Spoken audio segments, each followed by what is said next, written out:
Hello and welcome to another Tall Tales from the Story Barn. Can I get a nice big wave from everyone? Hi, everybody, and thank you so much for joining me today. We are going to have such a fun little session. We're going to be reading a story, we're going to be creating our own stories, and we're going to be singing some songs too. But before we go any further, I think I should introduce myself. My name is quite simply Rain Frog.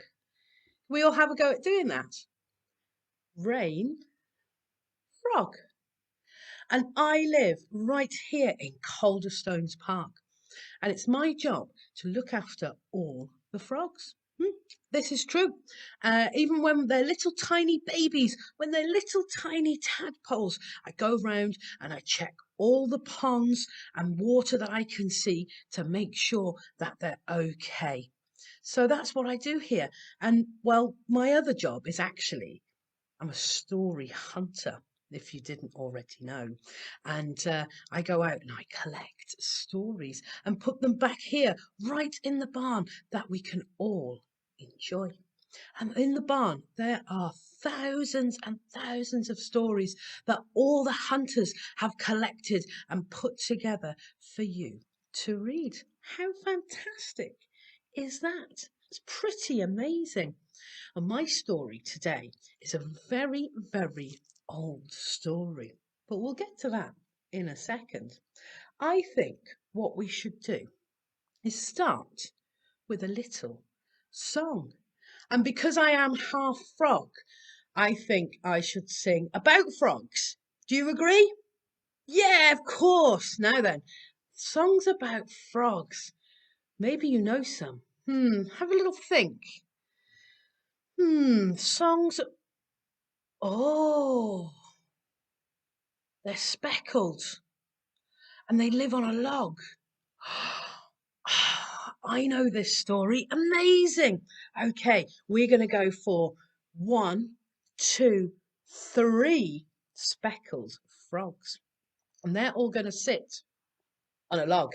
So you can use your arm like that as a log. There we go. We'll just perch them nicely there. And our rhyme goes a little something like this. 3 little speckled frogs sat on a speckled log, eating the most delicious grubs. Yum, yum.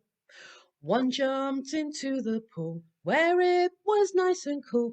Now there's just 2 green speckled frogs. Glub, glub. 2 little speckled frogs sat on a speckled log, eating the most delicious grubs. Yum, yum. One jumped into the pool where it was nice and cool. Now there's just 1 green speckled frog. Club, club. 1 little speckled frog sat on a speckled log, eating the most delicious grubs. Yum, yum. He jumped into the pool where it was nice and cool. Now there are no green speckled frogs. Glub, glub. Amazing. Give yourselves a round of applause. That was pretty fantastic. You all have amazing singing voices. And thank you so much for singing about frogs, because that does make me very, very happy. Now then, on to our tall tale. I wonder what it could be this week. Well, let's just have a quick look here. Wow. I don't think many of you would have heard this story. Or maybe you have, but just under a different name. And this one is called Little Redcap. But wait, what? What? Oh, my apologies. We need to sing our special Tall Tales song before we go any further. I nearly forgot that then. And if you remember from last week, it goes like this. Up, up, up in my balloon, so high I can touch the moon. far and wide, searching for tall tales. Open the book and let's set sail. We can now begin our story. And this one is called Little Red Cap. And in Makaton, that's signed Little Red Cap. Let's try that one more time. Little Red Cap. Well done, guys. You're amazing. You're doing so well today. Now then, let's have a read of our story.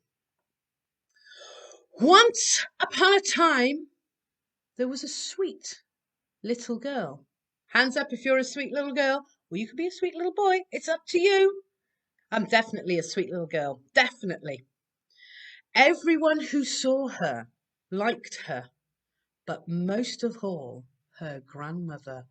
Ooh, who here has a grandmother that treats them so much that they're always giving them pocket money, always sweets? Well, I think that's exactly what's going on here. Once she gave her little granddaughter a little cap made of red velvet.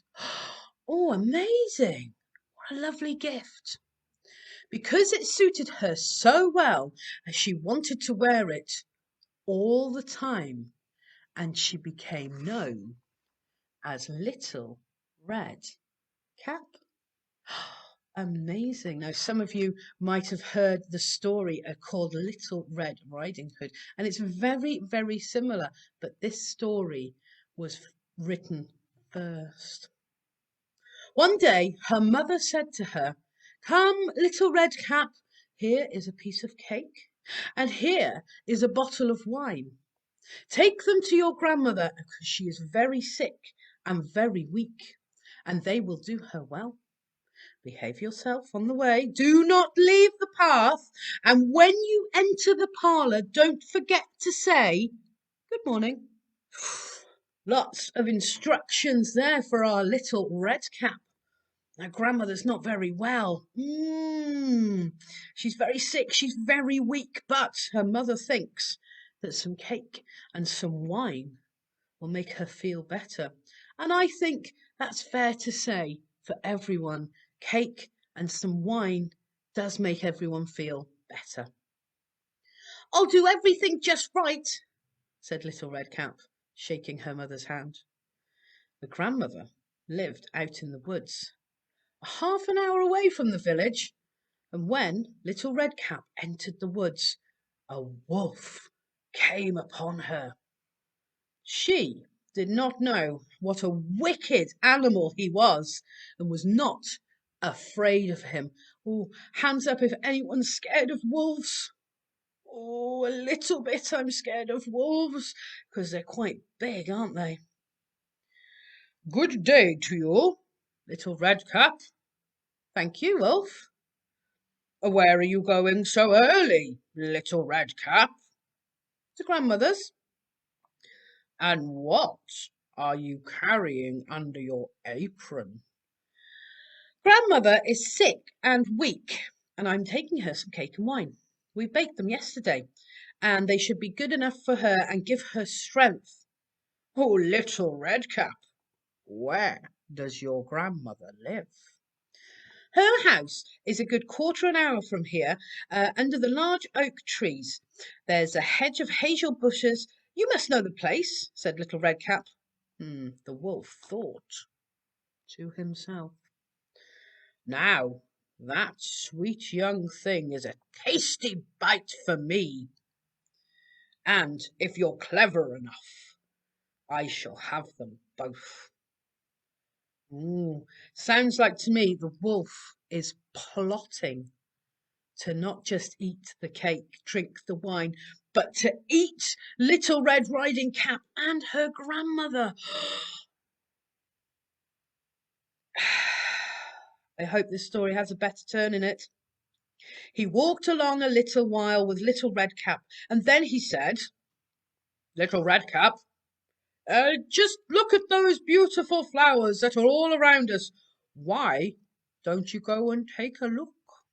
Ooh, sounds like to me that nasty wolf is plotting something. Little Red Cap opened her eyes and saw the ground was covered with beautiful flowers, and she thought, if I take a fresh bouquet to grandmother's, oh, she will be very pleased. And she ran off the path into the woods, looking for the flowers. But the wolf ran straight to grandmother's house and knocked the door. Little Red Riding Cap, what have you done? What did her mum say at the beginning of the story? Can you remember? Have a little think. What did her mum tell her not to do? You're right. She was told, do not leave the path. And now she's left the path. I think she might be in for a bit of trouble here. And what's this? The wolf, while Little Red Riding Cap was distracted, has gone straight to Grandma's house. Who's there? Little Red Riding Cap. I'm bringing you some cake and wine. Open the door. Just press the latch, called out Grandmother. I'm too weak to get up. The wolf pressed the latch and the door opened. He stepped inside, went straight to Grandma's bed and ate her up. Dun, dun, dun. Then he put on her clothes, put her cap on his head, got into bed, pulled the curtain shut. What has our wolf done? He's eaten Grandma. She's gone. Not only that, he's put on all her clothes. He has disguised himself as Little Red Cap's grandmother. Little Red Cap continued on the way to her house. She found, to her surprise, that the door was open. She walked into the parlour, and everything looked so strange. She called out, "Good morning!" But there was no answer. Then she went to the bed and pulled back the curtains. Grandmother was lying there with her cap pulled down over her face. Very strange. "Oh, Grandmother, what big ears you have!" "All the better to hear you with." Something's not quite right here. Do we think, well, we know it's the wolf in the bed, don't we? But do we think Little Red Cap knows? No, I don't think so either.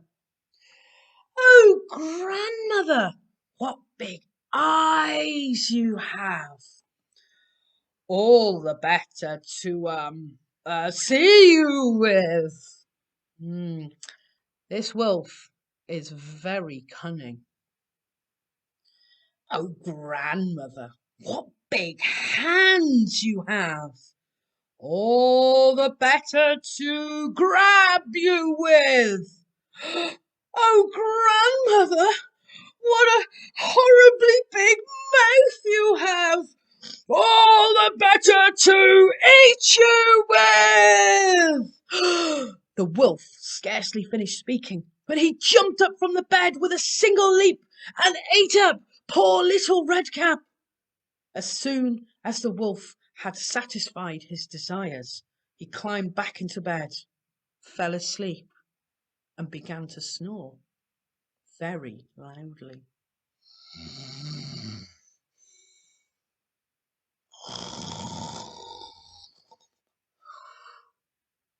But that's not the end of our story. Even though the wolf has managed to gobble up Grandmother and Little Red Riding Cap, something happens. The wolf had scarcely finished speaking when he jumped from the bed with a single leap and ate her up. Just as that happened, a huntsman was passing by. He thought to himself, the old woman, she's snoring pretty loudly. Hands up here if you are a snorer.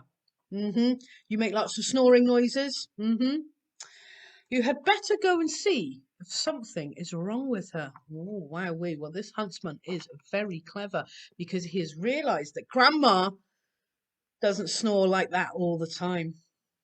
He stepped into the parlour, and when he approached the bed, he saw the wolf lying there.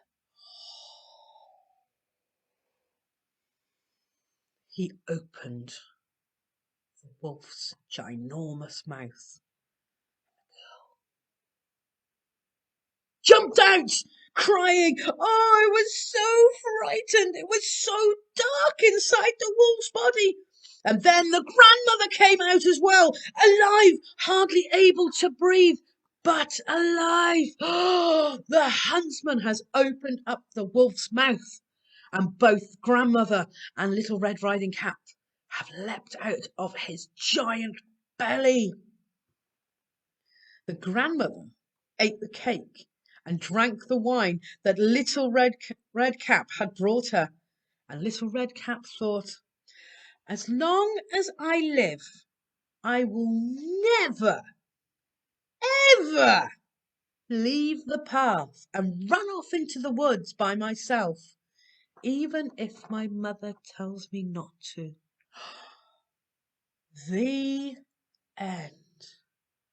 Well, that is a fantastic story and lots going on there. And our little Red Cap, who disobeyed her mother's orders to try and keep her safe, ran off the path to get some flowers, but came back to find her grandmother had been swallowed up by the wolf. So I think the lesson in that story is to always listen to your grown-ups, because even though sometimes they might seem a bit mean, they're actually trying to look after you. And that's exactly what Little Red Riding Hood's mother was doing, was trying to look after her little girl. Well, thank you so much for letting me share that story with you. But now I think it's time that we built our own story. And I have a bag with lots of different things inside of them that will help us recreate a story of our own. Now then, let's see. Let's have a look in our little bag. In here, there's lots of different objects that we can use.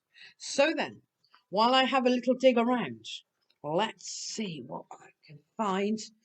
How do we start a story? Say again. A bit louder. Once more. You're absolutely right. We started with once upon a time.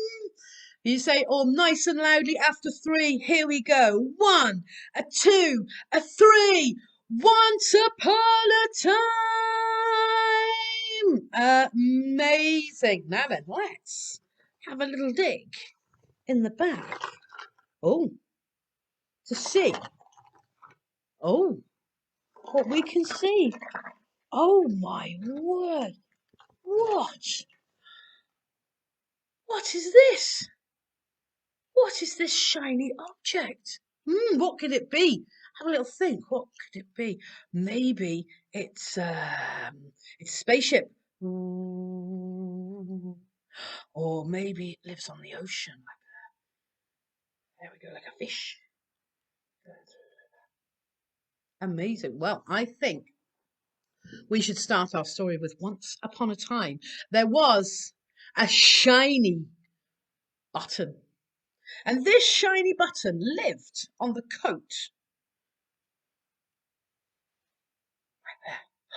amazing, lived on the coat of a gentleman. And this gentleman lived in a very, very big house. And he lived with his family. He loved his button. He shined it every single day. It was his pride and joy. One night, he went to sleep in his bed and then woke up the next morning to find his shiny button had vanished. It was no longer on his coat, and he was very unhappy and couldn't find it anywhere. He looked high, he looked low, he looked all around, but couldn't find it anywhere. Now then, I think we should dive once again into our story bag to find out what happens next in the story. Oh, let's have a good old digging. Here we go. And oh, what is this? It's a cup. How could a cup possibly fit into our story?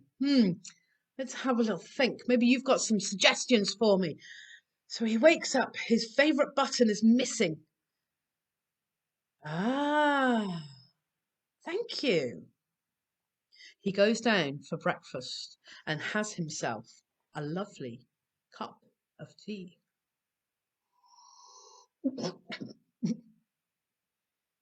But there's something at the bottom of the cup. Let's have a look in our story bag to find out what it could be. And it is what? Oh, what is this? It's wowee. What is it? A skipping rope at the bottom of his cup? How are we going to make this fit? Aha! He takes the skipping rope outside and inspects it closely with his eyes. What do you think he might find in the skipping rope? Let's keep on looking. What can he find? He drops it on the floor and it makes the shape of a big circle. He stands in the circle and then something happens. What could happen when he stands in a circle? Let's have a think. I know. Let's dive into the bag once more and see what we can find. Oh.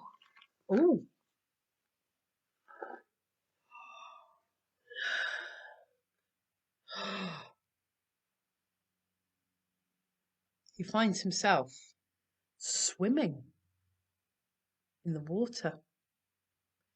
The magic rope has taken him to the ocean and he swims and swims. And in the distance, he can see something shining on the rocks. He swims faster and faster and reaches out and grabs his shiny button. The gentleman has found his shiny button at the ocean. Amazing. But how does he get back? So while swimming in the ocean with his big shiny button, he sees something in the distance. What could he possibly see? Should we have a look in our bag to find out what he could possibly see? And it is... what could it possibly be?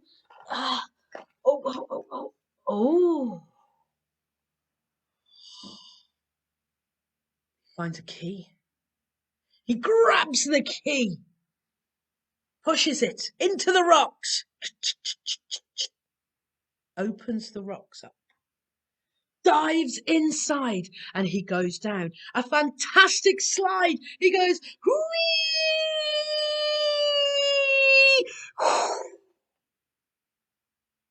And then he wakes up in his bed.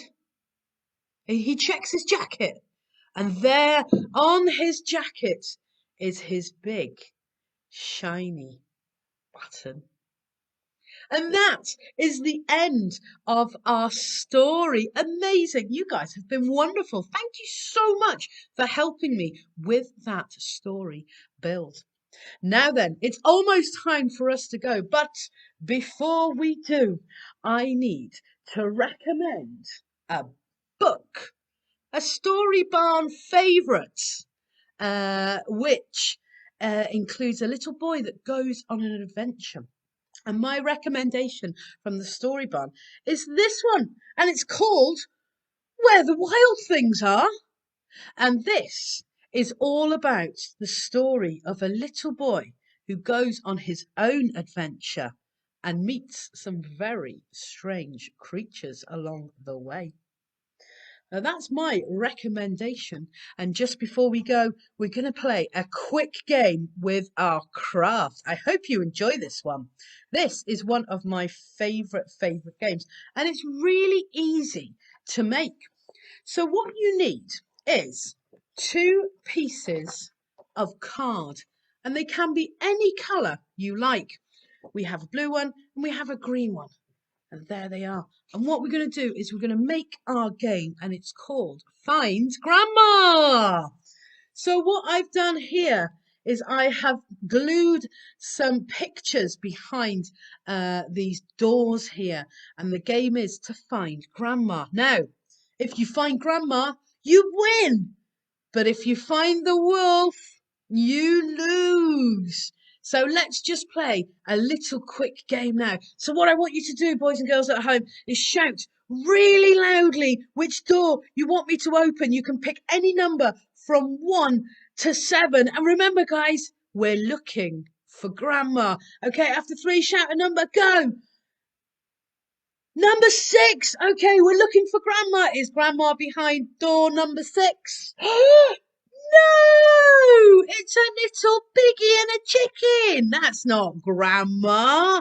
Oh no. Okay, let's close that door up. Okay, let's pick another number. Nice and loud. What number are we going to have? Number 4. Here we go. We're going to open the door at number 4 and that's not Grandma. That's somebody having a bath. I think we should shut that door very quickly. Woo! Okay, guys, here we go. Let's pick a number. What number are we going to have? It's gonna be dun, dun, dun, number 5. Here we go, number 5, and it is. There she is. There is Grandma. Well done. Congratulations, everyone. Give yourselves a round of applause. And if you couldn't find him, our wolf friend was behind door number 2. If you'd have picked number 2, you would have lost, but you didn't. You picked the right door with our Grandma in there as well. And this is really easy to make. Just find some pictures of your favourite things, put them behind the door, and then ask people to guess where Grandma is. Amazing. Thank you once again. But it is at last to say goodbye from all of us at the Story Barn. I really hope you have enjoyed the session just as much as I have. And we've done lots of fun things. We've sung some songs. We've read a story. We did our own story, which is pretty cool. And we did a bit of crafting as well. Now then, just a reminder to let you know, you can catch us here every Friday with a brand new story and a brand new story hunter to help you with your imagination. But until then, keep on hunting, keep on reading, and we will see you soon. Bye!